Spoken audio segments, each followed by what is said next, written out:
Shalom saudaraku yang dikasihi Tuhan. Selamat pagi, senang dan bahagia rasanya karena masih bisa menyapa saudara di pagi yang indah ini. Doa dan harapan saya bahwa saudara semua dalam keadaan sehat, dalam keadaan baik tentunya, penuh dengan sukacita diberkati Tuhan untuk sepanjang hari ini. Saudaraku yang dikasihi Tuhan, pagi ini kita bersyukur kita bisa menikmati persekutuan ibadah dalam memperingati kenaikan Tuhan Yesus Kristus di hari ini. Mari kita membuka hati untuk menerima kebenaran firman yang menjadi dasar renungan kita sebelum kita memasuki ibadah kita di tengah gereja masing-masing. Buka hatimu untuk Tuhan pada pagi hari ini. Kita berdoa. Kiranya damai sejahtera Allah yang melampaui segala akal, itulah yang memelihara hati dan pikiranmu dalam Kristus Yesus Tuhan kita. Amin. Saudaraku yang dikasihi Tuhan, firman Tuhan yang menjadi dasar khotbah dan renungan kita pada pagi hari ini terambil dari kitab Injil Lukas pasal yang ke-24 ayat 44 sampai 53 saudara. Saya akan bacakan ayat itu untuk kita, saudara bisa membuka dan membaca dalam Alkitab masing-masing. Demikian bunyinya. Ia berkata kepada mereka, "Inilah perkataanku yang telah kukatakan kepadamu ketika aku masih bersama-sama dengan kamu, yakni bahwa harus digenapi semua yang ada tertulis tentang aku dalam kitab Taurat Musa dan kitab-kitab Nabi dan kitab Mazmur." Lalu ia membuka pikiran mereka sehingga mereka mengerti kitab suci. Katanya kepada mereka, "Ada tertulis demikian, Mesias harus menderita dan bangkit dari antara orang mati pada hari yang ketiga. Dan lagi dalam namanya berita tentang pertobatan dan pengampunan dosa harus disampaikan kepada segala bangsa, mulai dari Yerusalem. Kamu adalah saksi dari semuanya itu. Dan aku akan mengirim kepadamu apa yang dijanjikan Bapakku.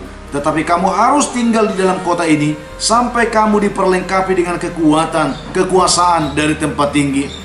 Lalu Yesus membawa mereka keluar kota sampai dekat Betania.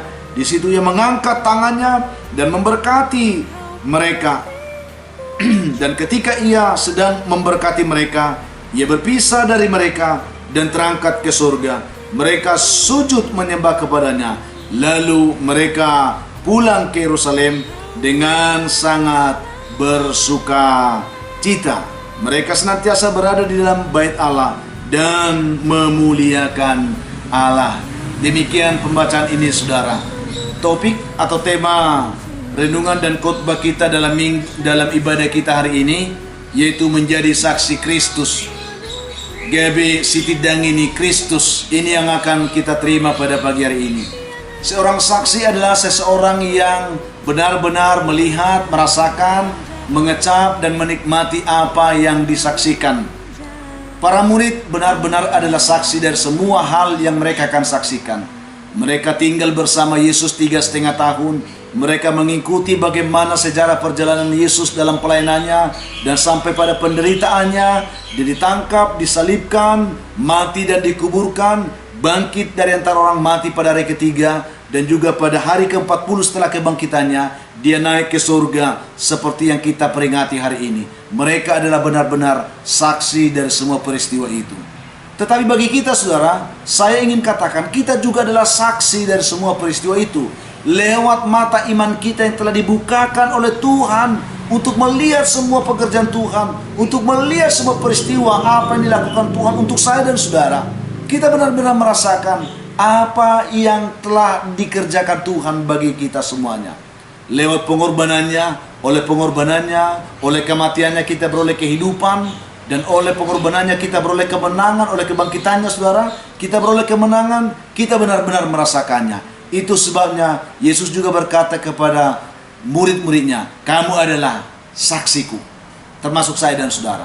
Saudara yang dikasihi Tuhan Yesus Kristus, kita tentu tahu bagaimana keadaan psikologi para murid pada saat Yesus akan berpisah dari mereka. Tuhan tahu bagaimana mereka tergoncang dengan semua peristiwa yang terjadi sebelumnya. Para murid sebenarnya belum move on. Mereka belum menerima kenyataan bahwa apa yang terjadi pada Yesus adalah rencana Tuhan. Mereka belum menerima kenyataan itu. Mereka masih terfokus kepada kejahatan orang-orang tertentu, orang Yahudi yang telah membunuh Yesus. Dan mereka lupa apa yang telah dikatakan Tuhan kepada mereka tentang peristiwa itu. Oleh karena itu sebelum Yesus meninggalkan mereka, Yesus mengingatkan mereka, Yesus meneguhkan keyakinan mereka, supaya mereka tidak goyah, bahwa sesungguhnya walaupun itu sulit diterima oleh akal sehat mereka, tetapi sesungguhnya itu adalah penggenapan dari semua hal yang telah direncanakan Allah sebelumnya, baik melalui Taurat Musa, kitab para nabi, dan juga Mazmur dikatakan saudara. Sehingga lewat peristiwa ini, lewat kebenaran ini, kita juga diingatkan, ada banyak daripada kita yang juga masih meragukan pekerjaan Tuhan yang dilakukannya di dalam Yesus. Ada masih banyak orang bertanya, apa iya? Apa memang benar Allah menjadi manusia? Apa benar-benar Yesus mati dan disalibkan? Apa benar dia bangkit dari antara orang mati? Sejuta pertanyaan selalu akan mengikuti kita ketika kita belum memahami bahwa sesungguhnya itulah penggenapan dari rencana Tuhan bagi Yesus dan bagi kita semuanya. Oleh karena itu saudaraku yang dikasihi Tuhan Yesus Kristus, tema khotbah kita hari ini menjadi saksi Kristus. Satu hal yang disampaikan oleh Yesus. Yesus tahu bahwa mereka akan menghadapi banyak tantangan setelah Yesus meninggalkan mereka. Sebelum Yesus berpisah dari mereka, Yesus meneguhkan mereka untuk berkata, kamulah saksi dari semuanya ini. Kamu harus bersaksi tentang semuanya ini. Apa yang telah dibukakan Tuhan kepada Anda, kepada saudara dan saya, kepada kamu semua, saksikan kepada orang lain. Karena ini adalah penggenapan dari setiap kebenaran firman yang pernah kamu dengar dari aku. Itu yang dikatakan oleh Tuhan. Saudara yang dikasihi Tuhan Yesus Kristus, lewat perkataan Tuhan itu, mereka dibukakan mata rohaninya, mereka dibukakan kehidupan rohaninya, penglihatannya dibukakan oleh Tuhan, dicelikan oleh Tuhan. Yang selama ini mereka tertutup oleh karena beratnya beban pikiran yang mereka tanggung atas penderitaan Kristus. Dengan dibukakannya pikiran mereka, mereka bisa mengerti, mereka bisa melihat bahwa sesungguhnya benar, bahwa apa yang terjadi kepada Yesus bukan karena rencana manusia, tetapi sesungguhnya itulah penggenapan dari rencana Allah. Oleh karena itu saudara yang dikasihi Tuhan, hal menarik yang ingin kita pelajari hari ini sesuai dengan tema ini. Kamu adalah saksi Kristus, atau menjadi saksi Kristus. Saudara yang dikasihi Tuhan, kita diingatkan sebagai orang percaya, kita memiliki tanggung jawab moral iman dalam perjalanan kehidupan kita di sini. Yesus sudah tidak ada di dunia ini, tetapi kitalah menjadi saksi dari semua pekerjaan itu untuk melanjutkan apa yang sudah dirintis dikerjakan oleh Tuhan, menyaksikan Tuhan kepada semua orang, supaya setiap orang yang percaya menerima kesaksian Injil keselamatan itu, mereka boleh diselamatkan dan beroleh hidup kekal. Jadi ada tanggung jawab kesaksian, yaitu bersaksi dan menjadi saksi Kristus, ya, supaya banyak orang percaya dan mengikuti Yesus. Pertanyaannya bagi kita, bagaimana supaya kita mampu melaksanakan tugas ini? Bukankah ini tugas berat? Iya. Tetapi walaupun berat, bukan berarti kita tidak mampu. Kita bisa dimampukan oleh Tuhan. Untuk itu supaya kita mampu, bagaimana caranya? Lewat kebenaran ini, ada beberapa hal yang ingin saya sampaikan untuk kita, supaya kita mampu menjadi saksi Kristus. Yang pertama adalah, bersaksilah sesuai dengan firman yang kamu terima dari Tuhan. Jadikan firman Tuhan menjadi dasar dari semua kesaksian hidup kita. Apa yang ingin saya katakan, saudara, lewat kebenaran ini bagi kita? Mari, ya, saksikan Kristus berdasarkan firman. Jangan berdasarkan logika, jangan berdasarkan kata orang, jangan berdasarkan atau sesuatu yang di luar kebenaran firman, saudaraku. Saksikan Kristus berdasarkan firman Tuhan yang saudara dengar selama ini, yang saudara terima selama ini, yang saudara hidupi selama ini. Jangan bersaksi berdasarkan apa kata orang atau berdasarkan pikiran kemanusiaan kita yang terbatas dan sempit. Yesus berkata kepada mereka, inilah perkataanku yang telah kukatakan kepadamu ketika aku masih bersama-sama dengan kamu, yakni bahwa harus digenapi semua yang ada tertulis tentang aku dalam kitab Taurat Musa, nabi-nabi, dan kitab Mazmur. Jadi mari saudara, dasarkan semua kesaksian kita atas dasar firman. Baik itu kitab Taurat Musa, baik itu kitab para nabi, baik itu ya kitab Mazmur. Artinya, jangan pernah menyaksikan Tuhan jika itu bukan atas kebenaran firman. Sehingga ada tuntutan bagi kita sebagai saksi Kristus. Jadilah pribadi yang selalu mau belajar tentang firman. Ya, jangan berani bersaksi tentang Kristus sementara Anda dan saya tidak pernah baca firman. Buka hatimu, izinkan Tuhan mengisi hidup saudara dengan firman, maka firman yang kita tahu, firman yang kita terima, itulah yang kita saksikan. Jangan saksikan sesuatu yang saudara tidak tahu. Dan berdasarkan firman yang kita tahu, yang kita terima, bersaksilah, maka Tuhan akan memberkati kesaksian kita. Yang kedua, saudara, bersaksilah dengan pikiran yang selalu terbuka di hadapan Tuhan. Kalau kita mau menyaksikan Tuhan, jangan tertutup pikirannya, saudara. Demikian yang terjadi kepada para murid dalam pembacaan kita. Walaupun Yesus telah menyatakan diri kepada mereka lewat kebangkitannya, tetapi pikiran mereka masih tertutup. Mengapa pikiran mereka masih tertutup? Karena bagi mereka, beban pergumulan yang ditanggung Yesus menjadi sesuatu yang selalu mereka pikirkan, yang selalu menutupi pikiran mereka, sehingga logika, akal sehat mereka telah dibutakan oleh beratnya pikiran yang mereka tanggung pada saat itu. Sehingga kita lihat di sini kebenaran firman Tuhan berkata, lalu ia membuka pikiran mereka sehingga mereka mengerti kitab suci.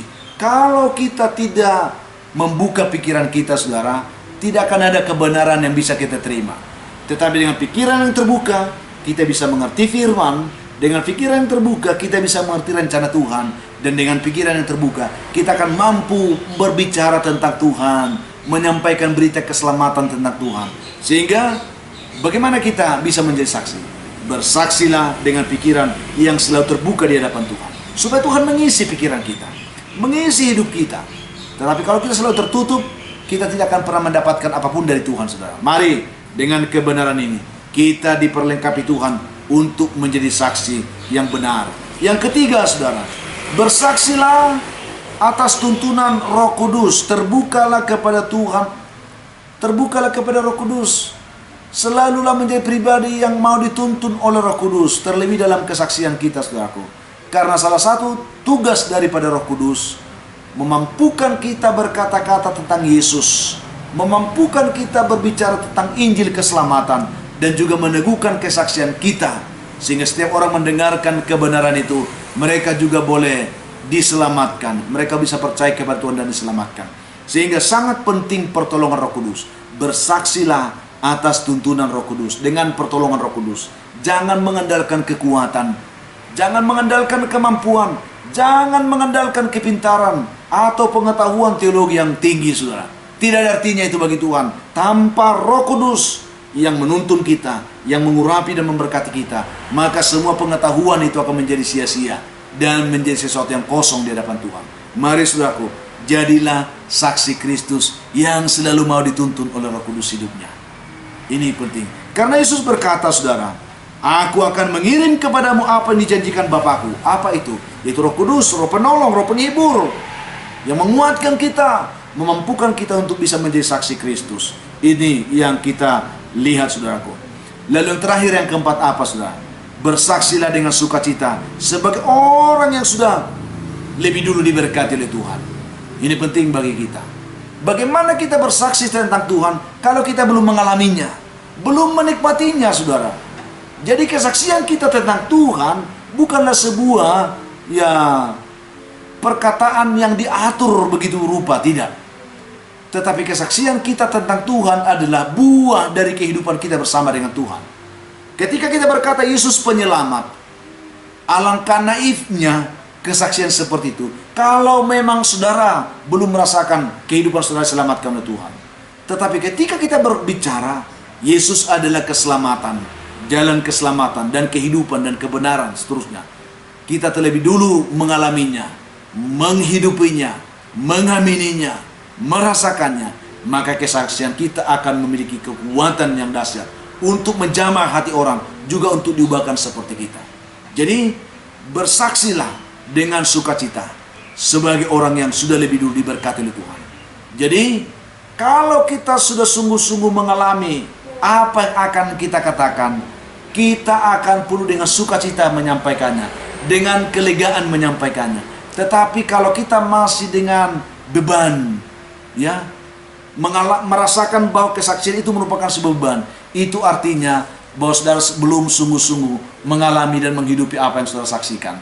Ini menarik saudaraku, karena firman Tuhan mengatakan kepada kita pada saat ini, lalu Yesus membawa mereka keluar kota sampai dekat Betania. Di situ ia mengangkat tangannya dan memberkati mereka. Mereka sudah lebih dulu diberkati oleh Tuhan. Dan ketika ia sedang memberkati mereka, ia berpisah dari mereka dan terangkat ke surga. Lalu mereka sujud menyembah kepadanya. Lalu mereka pulang ke Yerusalem dengan sangat bersukacita. Ada sukacita besar karena mereka memang sudah mengalami bagaimana mereka diberkati oleh Tuhan. Sehingga kesaksian mereka adalah juga kesaksian yang bisa memberkati orang lain, saudara. Kalau saudara dan saya belum sungguh-sungguh mengalami diberkati oleh Tuhan, maka kesaksian kita akan menjadi kesaksian yang kosong untuk orang lain. Tetapi kalau kita benar mengalaminya, maka kesaksian kita juga akan menjadi kesaksian yang memberkati. Saya rasa itulah yang kita terima pada pagi hari ini. Menjadi saksi Kristus memang bukanlah perkara yang gampang, tetapi bukanlah sesuatu yang tidak bisa kita kerjakan. Dengan pertolongan Tuhan oleh Roh Kudus, kita pasti dimampukan untuk itu. Kiranya Tuhan memberkati saudara dengan firman yang kita renungkan pagi ini, dapat membekali kita, benar-benar kita disiapkan oleh Tuhan menjadi saksi Kristus di tengah-tengah dunia ini. Itulah yang saya sampaikan. Tuhan memberkati kita. Mari kita berdoa, saudara.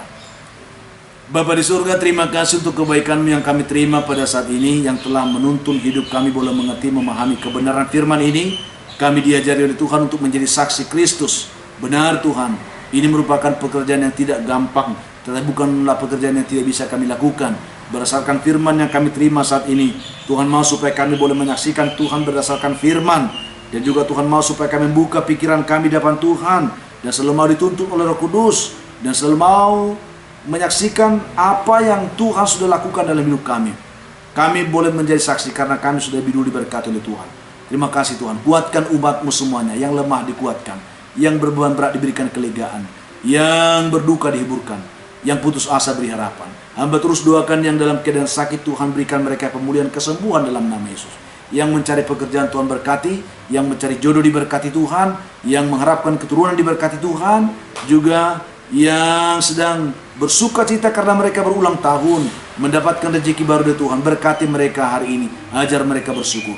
Anak-anak kami yang sedang dalam perguruan pendidikan pun, biarlah mereka juga boleh mengalami menikmati kasih Tuhan. Ada begitu banyak umat Tuhan dimanapun yang mendengarkan renungan doa ini, mengalami beban hidup yang berat saat ini. Biarlah ketika mereka mendengarkan renungan doa ini, hamba mau berdoa, memohon berkat Tuhan dan memberkati mereka saat ini. Hanya dalam nama Tuhan Yesus Kristus Tuhan kami. Amin.